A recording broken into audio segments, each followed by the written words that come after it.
আচ্ছা ছেড়ে দে না, এসব কলেজের মধ্যে কেন? এটা তোদের পার্সোনাল ম্যাটার, আমরা জেনে কি করব? এ কি জানবি না? মেয়েটার ব্যাপারে জানবি না? যে মেয়েটাকে নোটস দিবি বলছিস তার ব্যাপারে জানবি না? অবশ্য এখন পুরো ফ্যামিলি তো মামুর ফ্ল্যাটে শিফট করে গেছে, আর মামুই তো পুরোপুরি চালাচ্ছে। মিথ্যে কথা, ইউ আর লাইং।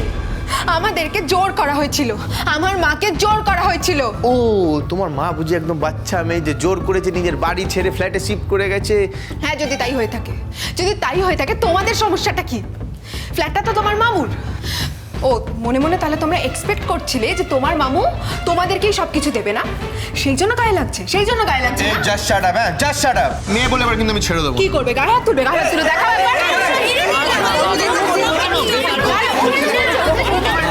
ছাড় না, আমরা যেখানে সেখানে মেয়েটা চলে আসে কেন? শোন, তোর সঙ্গে ওর সমস্যা থাকতেই পারে, কিন্তু তার মানে এই নয় আমাদের সকলের সঙ্গে ওর সমস্যা থাকবে। তাহলে আমাকে ধরে রেখেছিস কেন? ছাড় না, আমার সাথে বন্ধুত্ব করার কোনো দরকার নেই। শোন ভাই, আমরা তোর সাথে বন্ধুত্ব করতে চাই, আবার দিদির সাথে বন্ধুত্ব করতে চাই। আমাদের তোর সাথে কোনো সমস্যা নেই, তুই বেকার কেন সিনটা ক্রিয়েট করছিস?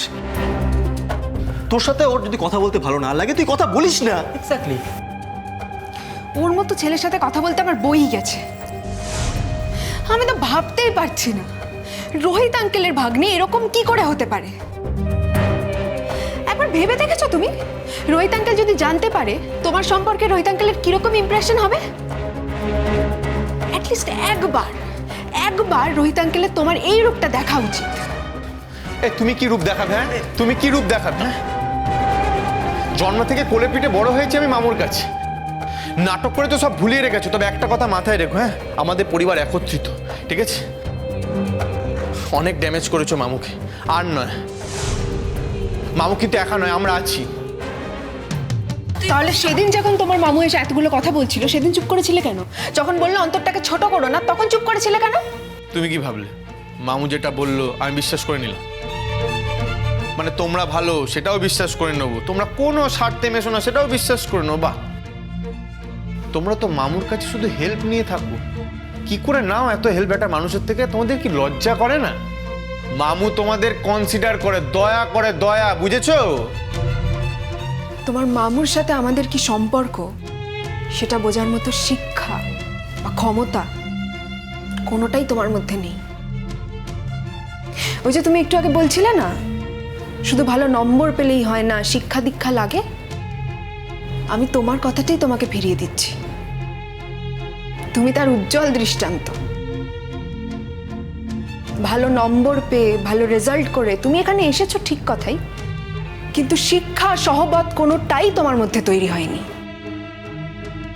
সেই জন্য তুমি তোমার মামুর মতো একজন মানুষকে এত নিচে নামাচ্ছ, তাকে নিয়ে এই রকম কথাবার্তা বলতে পারছো। আমি কিন্তু কোনোদিন এরকম করিনি। ওকে, মাইন্ড ইট। তুমি আমাকে একদম উত্তেজিত করার চেষ্টা করো না জুন। আমি কোনো কারণেই উত্তেজিত হব না।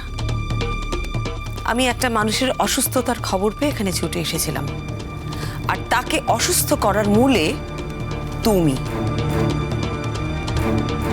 ওই মানুষটা একবার সুস্থ হয়ে গেলে আমি এই বাড়িতে আসতেও যাব না, থাকতেও যাব না। তুমি কতদিন থাকবে সেটা তোমার ব্যাপার, থাকবে কি থাকবে না সেটাও তোমার ব্যাপার, সেটা ও বলার কেউ নয়।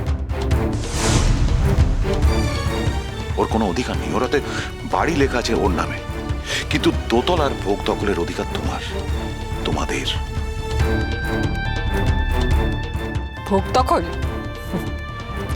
ওই ভোগ দখল টোক দখলের অধিকার এখন আর এ বাড়িতে কারণেই, এই গোটা বাড়িটা এখন আমার। এরা না বেসিক্যালি আমার দয়ায় আছে। এই যে ঢিঙ্কা একটু আগে দয়ার কথা বলছিলে না, তোমরা দুটিতে কিন্তু এখন আমার দয়ায় এই বাড়িতে আছো। আসলে কি বলতো, আমরা না ভদ্রলোক, চোর ছাঁচরের সাথে কি ব্যবহার করতে হয় আমরা শিখিনি, শিখতে পারবোও না। আর তুমি তো চোর ছাঁচর, তাই সেরকমই ব্যবহার করেছো। ঠাম্মিকে কনভিন্স করে এই বাড়িটা নিজের নামে লিখিয়ে নিয়েছো, লজ্জাও করে না, তারপরও শান্তি পাওনি। সেই ঠাম্মিকেই বাড়ি থেকে বার করে দিয়েছো। ঠিক যাকে টিকা, এসব নিয়ে এখন আলোচনা করার দরকার নেই। তোমাদের এখনই বেরোতে হবে, এখন উত্তেজিত হওয়ার কোনো দরকার নেই। ওর বিচার ঈশ্বরই করবে। দেখো, প্রত্যেকটা পাপের বিচার এ জীবনে হয়ে যাওয়ারও তাই হবে। হ্যাঁ দাদু ভাই, হয়তো তুমি ঠিকই বলেছো, কিন্তু কি বলো তো, আমি তো আমার নিজের চোখে ঈশ্বরকে দেখিনি, কিন্তু কিছু মানুষকে দেখেছি যাদের দিকে তাকালেই মনে হয় না তারা ঈশ্বরের দূত। তাই আমি বিশ্বাস করি এদের মতো যারা পাপী তাদেরকে এই মানুষগুলোই শাস্তি দেয়। যাই হোক মা, দেরি হয়ে যাচ্ছে, তুমি রেডি তো? হ্যাঁ হ্যাঁ, চল এনে ধর। চলো। আমিও ভাবছিলাম যে হাসপাতাল যাব, আমি না হয় বাসে চলে যাচ্ছি। মানে মানে আমরা তো যাচ্ছি, গাড়িতে করেই যাচ্ছি, তুমি আলাদা করে বাসে যাবে কেন? চলো আমাদের সাথে। চল। না, তুমি যাবে না। তুমি আমাকে আটকানোর কে? আমি সব বুঝতে পারি অনিন্দ, তোমরা কি করার চেষ্টা করছো আমি সব বুঝতে পারি। আবার তলে তলে ভাব ভালোবাসা হয়েছে না? ঠিক বলেছি আমি। হসপিটাল যাবার নাম করে এক গাড়িতে করে যাওয়া হচ্ছে, আমি কিছু বুঝি না। রিঙ্কা, তুই তোর পাপাকে নিয়ে চলে যা, আমি না হয় বাসে করে চলে যাবো। মানেটা কি? একবার তুমি বলছো বাসে করে যাবে, একবার পাপা বলছে বাসে করে যাবে। আমি কি গাড়ি নিয়ে একা যাবো নাকি? তোমরা দুজনেই আমার সাথে যাবে, তাতে কোনো মহাভারত অশুদ্ধ হবে না। তুই কার কথা ভেবে বাসে যেতে চাইছিস বুয়া? এই মহিলার কথা ভেবে? তুই এখনো ওকে এতটা দাম দিস? না বাবা, আগের দিন যখন আমি শ্রীময়ীকে নিয়ে যাবো বলেছিলাম, শ্রীময়ী যেতে চায়নি। অস্বস্তি হতো আমার পাশে বসে যেতে গাড়িতে। আজকে আমি ওর অস্বস্তির কারণ হতে চাই না। আগের দিন আমি তোমার সাথে যেতে চাইনি, কারণ তোমার সাথে আমার এক গাড়িতে একা তোমার পাশে বসে যেতে হতো, আর তাতে আমার আপত্তি ছিল। আজ তো ডিঙ্কা গাড়ি চালাবে, আমি ডিঙ্কার পাশে বসবো। আমি দরকার হলে পেছনে বসতে পারি, তুমি ডিঙ্কার পাশে বসো। ডিঙ্কা প্রয়োজনে তার বাবা মাকে প্রয়োজনীয় জায়গায় নিয়ে যেতেই পারে, তবে অবশ্য তুমি দেখে নাও তুমি আমাদের সাথে যাবে কিনা। তোমার বউয়ের যদি কোনো আপত্তি না থাকে তুমি যেতেই পারো। যা মারমুখী হয়ে দাঁড়িয়ে আছে, মনে হয় না রাজি হবে বলে। ও আমাকে যেতে না দেওয়ার কেউ নয়। চল ডিঙ্কা। এই অনিন্দ, তুমি কিন্তু প্রচন্ড বাড়াবাড়ি করছো। বাড়াবাড়ি তুমি করছো। লজ্জা করে না তোমার?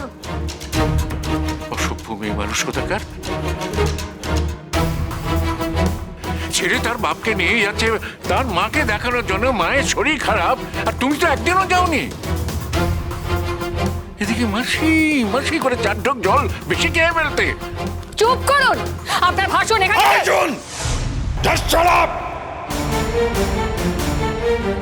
তুমি অত্যন্ত অসভ্য বাচাল মেয়ে। বাবা, কেন তুমি উত্তেজিত হচ্ছ? ওকে ওকে ইম্পর্টেন্স দেওয়ার কি হয়েছে? আরে ওকে ইম্পর্টেন্স দিয়ে তো মা অসুস্থ হয়ে পড়েছে। ওকে ইম্পর্টেন্স দিলে তুমি অসুস্থ হয়ে পড়বে, তাতে কিচ্ছু যাবে আসবে না। বাবা বাবা বাবা, আপনি দয়া করে উত্তেজিত হবেন না। আপনি ওপরে চলে যান, আপনার এসবের মধ্যে থাকারই তো দরকার নেই। আমি চট করে হাসপাতালে গিয়ে মাকে খাইয়েই চলে আসবো, এসে আমি আপনাকে খেতে দেবো। দয়া করে উত্তেজিত হবেন না বাবা, এই উত্তেজনায় আপনি পা দেবেন না। আপনার যদি কিছু হয়ে যায় না, তখন দুজন অসুস্থ মানুষকে একসাথে আমি কিছুতেই সামলাতে পারবো না। আর আপনার কিছু হয়ে গেলে আমার মাথার উপর থেকে ছাতাটাইতে চলে যাবে। তুমি কোথাও যাবে না অনিন্দ, আমি তোমায় কোথাও যেতে দেব না। না, আমি যাব না। চলো আমার কলার। তুমি আমার জোর করে আটকাতে পারো না। হ্যাঁ, বাড়িতে ছাড়ো ছাড়ো, আরে একটা বাড়তি কথা বলবে না। Shut up! কি গুন্ডা ছেলে তৈরি করেছো তুমি, হ্যাঁ? সবার সামনে তোমার বিবাহিত স্ত্রীর গায়ে হাত তুলছে, আমি থানায় যাব, কমপ্লেন করব। তোমার যেখানে খুশি তুমি যাও, আমাদের কিচ্ছু যায় আসে না তাতে। আর আমার ছেলে মোটেই তোমার গায়ে হাত দেয়নি। তুমি অনধিকার চর্চা করছিলে, তোমাকে শুধু বুঝিয়ে দিয়েছে তোমার কোনটা অধিকার। আর ভবিষ্যতে যদি ওর সামনে তুমি ওর বাবার সাথে এরকম ব্যবহার করো, ও আবার এই একই জিনিস করবে, তখন কিন্তু আমি আমার ছেলেকে আটকাবো না। আমার ছেলেকে সবসময় আমি সমর্থনই করব, বুঝেছো?